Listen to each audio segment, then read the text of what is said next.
welcome to Literacy Now, the show where you will learn how to find and access the best resources for a topic quickly. My name is Nancy Messina, and today's topic is science literacy. So how much do you know about different scientific topics? According to a Pew Research Center survey done in 2014, only 6% of the population surveyed could correctly answer all 12 science questions.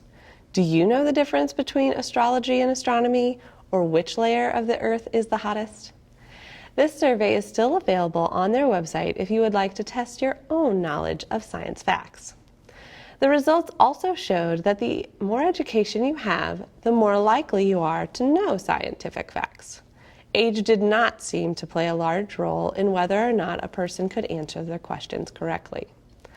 Hopefully, through this show, you will learn where you can go to find the answers to these questions and increase your knowledge of scientific facts. So you might be wondering if science literacy is just knowing facts and figures and being able to answer science questions correctly. Not quite. According to the National Science Education Standards, scientific literacy is the knowledge and understanding of scientific concepts and processes required for personal decision-making, participation in cultural affairs, and economic productivity. This definition shows that facts and figures are but one piece of science literacy. When we come back, I will be joined by one of Lindenwood University Belleville's professors of biology to learn about science research process and the resources available to you to learn about scientific research and make yourself more science literate. Water. There's so many ways you can describe it. Water is beautiful. It's cleansing. It's versatile. It's fun. Water is life. But water is not unlimited. Conserve water. Welcome back. I'm now joined by Lindenwood University Belleville's Dr. Cherry. Hello and welcome. Thank you for having me. I'm so pleased to be here today. Excellent. So, could you first tell us a little bit about yourself and your background with science literacy? Sure. Well, I think as a scientist, you're always concerned about literacy in all fields, particularly with science literacy. My background is a little different for a scientist. My undergraduate degree is actually in political science.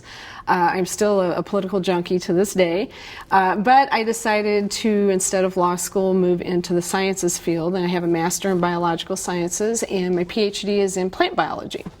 In particular, I am a plant population ecologist, which is a mouthful. Yes. But I specialize in working with threatened and endangered plant species that are native here to the United States, and particularly here in the Midwest and river systems. And, you know, as part of that, I have a broad range of research working with various government agencies, but of course part of our mission here as faculty at Lindenwood is we teach. And I love to teach. You know, I always say I have the best job in the world because I get to research and I get to teach.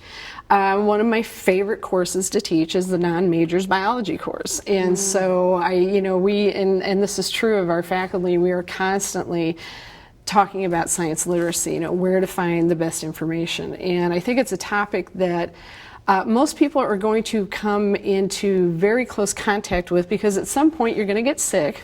Right. And you're going to consult WebMD and then convince yourself in about 2 minutes that you're dying. It's usually what happens. So, but it's very important, and it's a topic that has, I think, become increasingly important in recent years. So that's my background, and like I said, it's a big part of education, and it's really a cornerstone of what we do.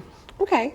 Well, and following with that, so Lindenwood does have this mission for furthering lifelong learning, and I think that is such a powerful mission. It Wonderful. Is. Absolutely. So in your opinion, what is the most critical time in a person's life when it comes to science education? What kind of builds the foundation for lifelong learning in the sciences? Well, you know, that actually is a really, really interesting question. One thing that I've also done over the years, and I started this, I initially started working here at the St. Charles campus. I was hired by our now provost, Marilyn Abbott, when she was still Dean of Sciences. And so I worked here for several years, and then I moved to Belleville. But when I was here, I actually had started working with our Regional Office of Education over in St. Clair County. In Illinois, it's divided up into education regions, and each region has its own superintendent. And this office, part of what they do is particularly with keeping up with certifications and so forth, but they also provide continuing education to teachers. And so I started becoming involved with the regional office doing continuing ed with teachers in science and mathematics. So the literature and what we know is that for kids, particularly, all kids love science. They do. They have that innate curiosity. They flip rocks. They bring in bugs. And stuff things in their pockets. They build catapults. Whatever. Right. It's very natural to them. The problem typically comes in during the middle school years. They're getting older, they're getting smarter, they're learning more, and so they ask harder questions. And even though we do a great job of preparing our teachers in sciences, and particularly in the life sciences, your knowledge base can become dated very quickly if you don't keep up with it. And that's a hard thing for teachers to do. They don't have time. They're just busy.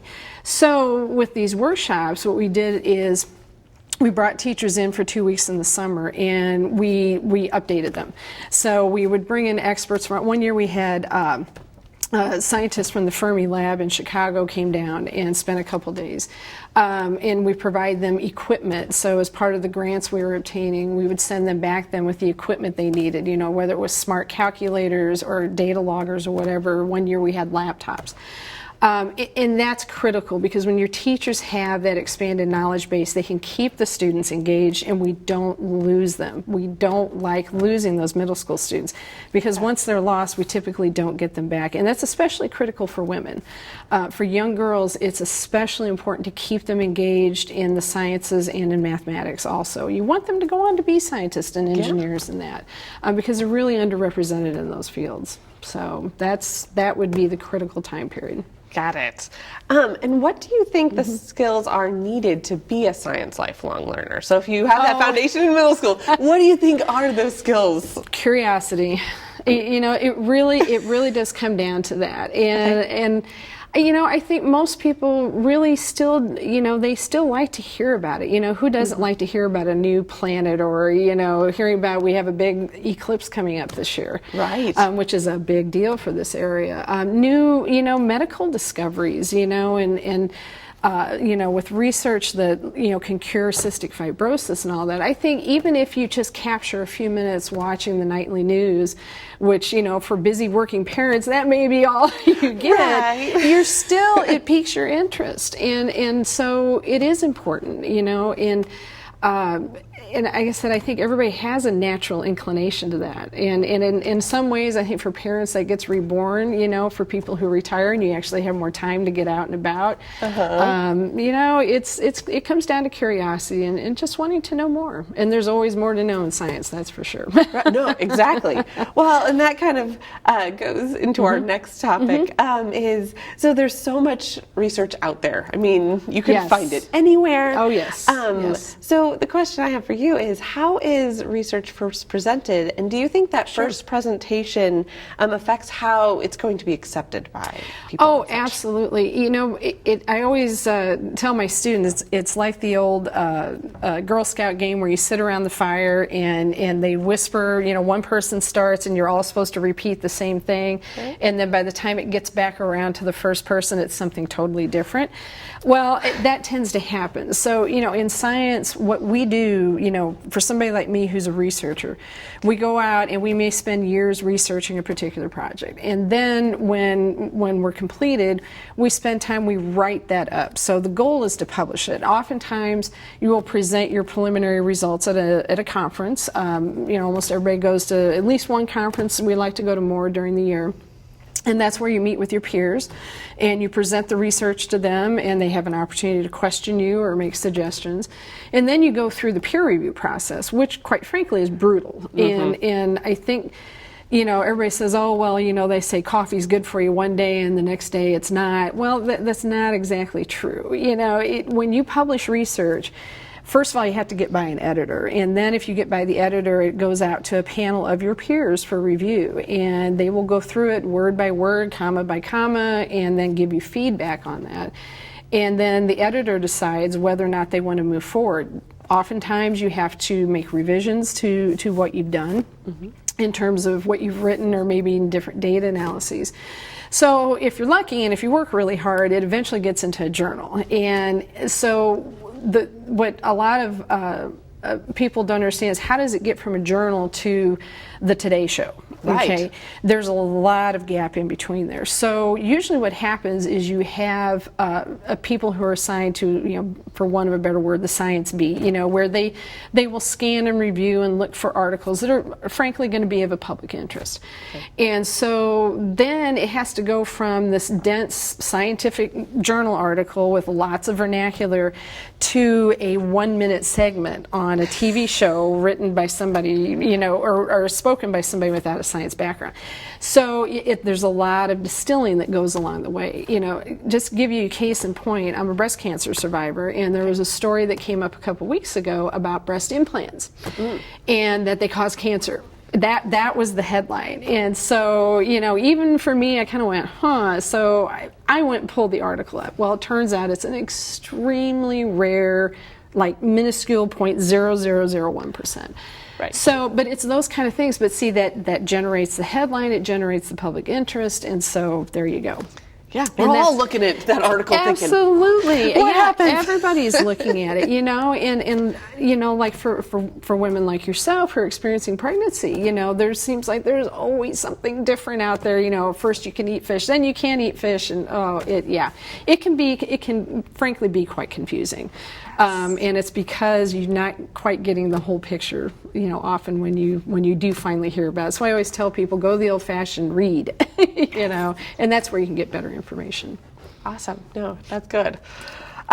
So do you think it matters how science research is funded? There's a lot of funding sources out there. And do you think that is something that, as a reader, you should take into consideration when you're reading that article? Sure. How is that funded? Sure. Well, the funding primarily comes from two different sources, two different basic sources. So most basic research is funded by the government.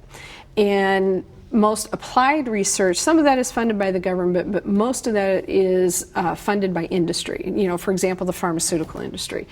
They're both equally important, particularly though with basic research. So basic research, is funding of research from, say, the National Institutes of Health that looks at the genome of E. coli, which can make people very, very sick. So having that basic information about what the genetic makeup of E. coli is can then lead to applied research that leads to treatments for people who have severe cases of E. coli.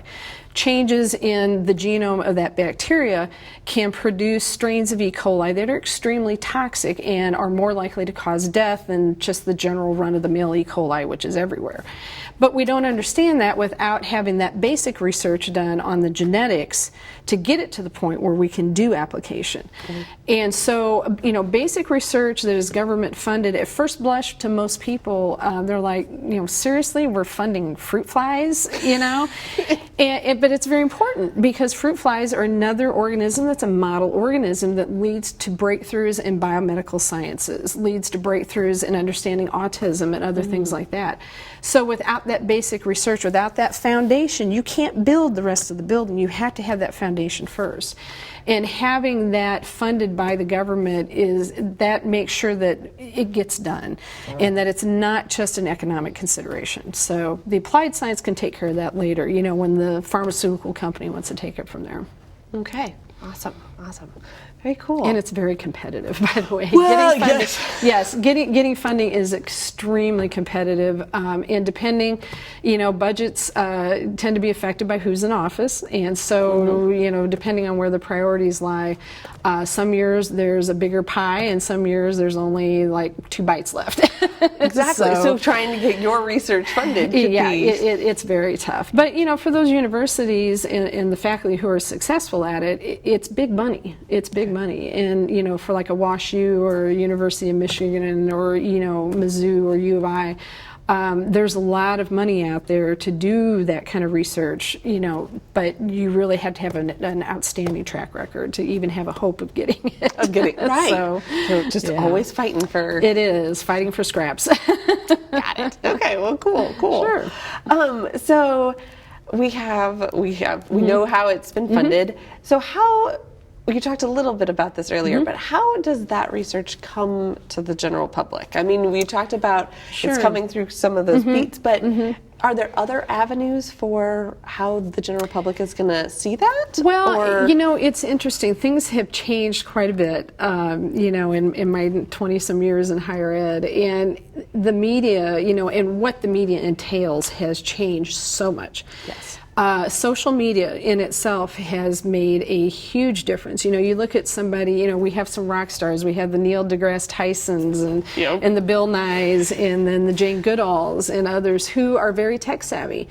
And, especially somebody like Tyson, he knows how to use Twitter and Snapchat and all of that to get some points across. Oh, yeah. But he's also an amazing scientist along with that.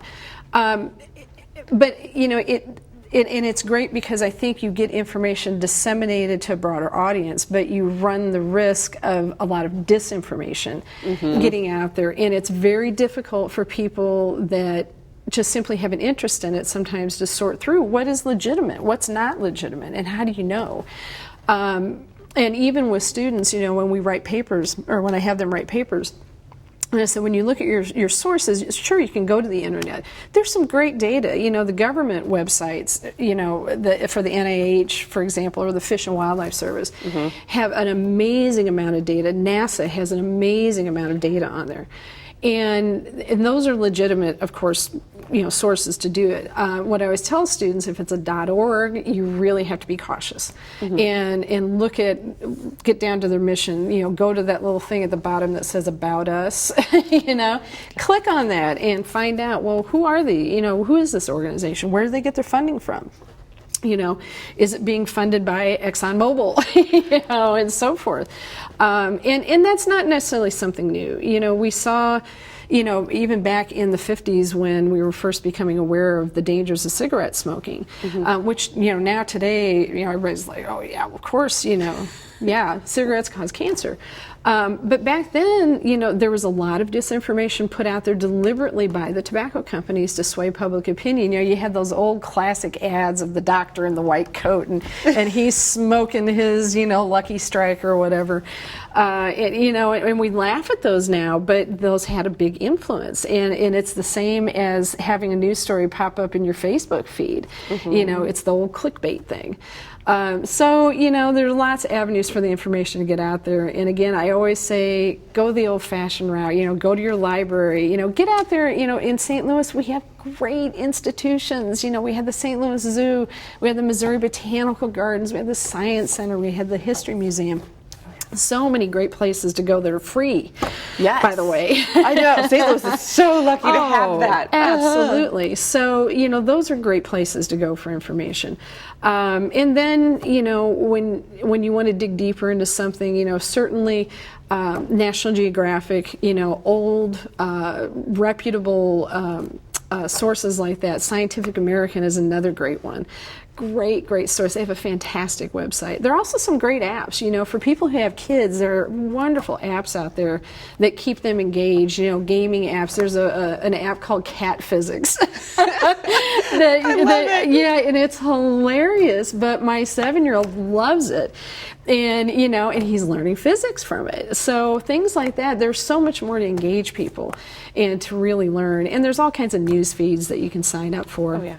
So again, you just have to really do a little due diligence on where you're getting your information from.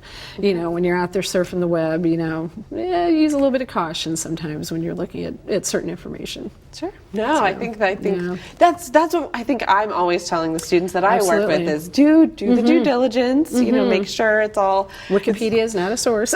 No, and I'll go and say you can start maybe with Wikipedia, but also take it with a grain of salt. Absolutely. You just can't say. Look at the sources at the bottom, and that's where you have to really get into it. And you know, and again, you don't necessarily have to go to the scientific journal. You know, when you go a step up to the National Geographics and the Scientific Americans, they do, and even Nature, you know, in the front part of the journal Nature, they always have stories that are based in that issue, that are based on the scientific articles in that issue, but they're written for the layperson. Right.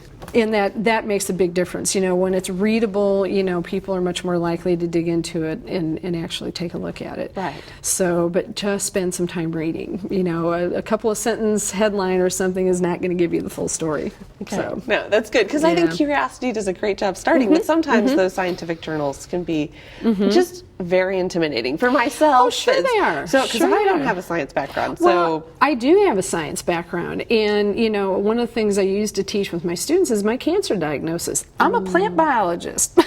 Right. And so, you know, I'm meeting with my surgeon, and you know, and first of all, you're in shock, and then she's going through. I started making a list of all the things that I didn't know, so I could look them up. And you know, so even for somebody with a science background, and I attempted to look at articles and very quickly went, oh yeah, nope. But there are still lots of good sources for information that you can go to. So yeah, it can be overwhelming. But again, local institutions, Missouri also has a wonderful park system. Oh my gosh, we're so jealous.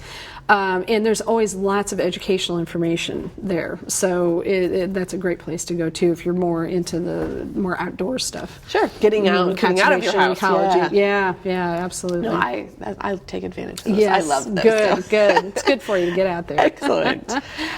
So, as you said, there's so much research out there, and it's easy with the internet. It's so easy to access some of this stuff. It is.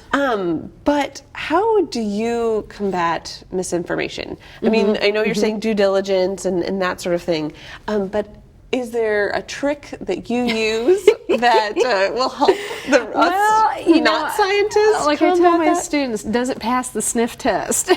You know, I always there's one that comes up frequently, and it's that the whole climate change denial thing, they're like, well, the every once in a while scientists say, well, the scientists just want to do that because it's good for them, and I'm like, how is that good? How is saying if we don't change our ways that we're going to radically change the world and result in flood and fire and famine and all these other apocalyptic?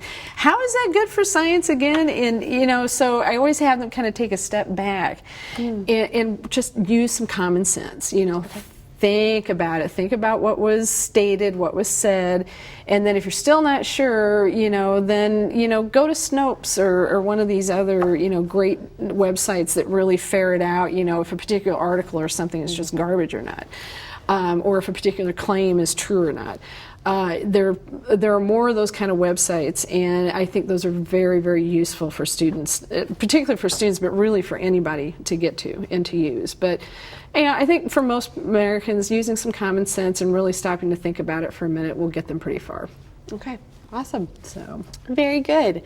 And so what you've also talked a little bit about this already, but what resources would you recommend that the general public use to learn more about scientific topics? So, Right. I mean, I know we have all these resources, like the free resources. You can go to the Science Center and but what about like the literature? Are there great places to go for that sort of thing, or? It really, well, first of all, the library. That is always the solution. Go to the library, and guess what? You don't have to physically go there anymore because of all the great online resources that libraries provide. That is always the best place to start. In doing that, getting some information, it really depends upon the individual and how deeply they want to get into something, as to what, are they going to look more towards the journal side of things, or maybe it's going to science-based magazines and other periodicals. It really depends on what their area of interest is. There tends to be more, I think, accessible information in the medical fields, simply because a lot of people usually have a very self-centered interest because they have some condition they need to research, or maybe mom and dad has been diagnosed with Parkinson's or something like that, God forbid. And so that's what people do. There's usually something that spurs them. There's a specific interest that they have that takes them into a particular area. So, and again, for example, I know a lot of people with medical issues, they'll go to WebMD, immediately, which is great. It has tons of information, but you really rapidly get information overload. And in the interest of I think serving everybody, they will give you the whole broad range of what could be going on. But, certainly, wanting more information, the National Institutes of Health, the Centers for Disease Control.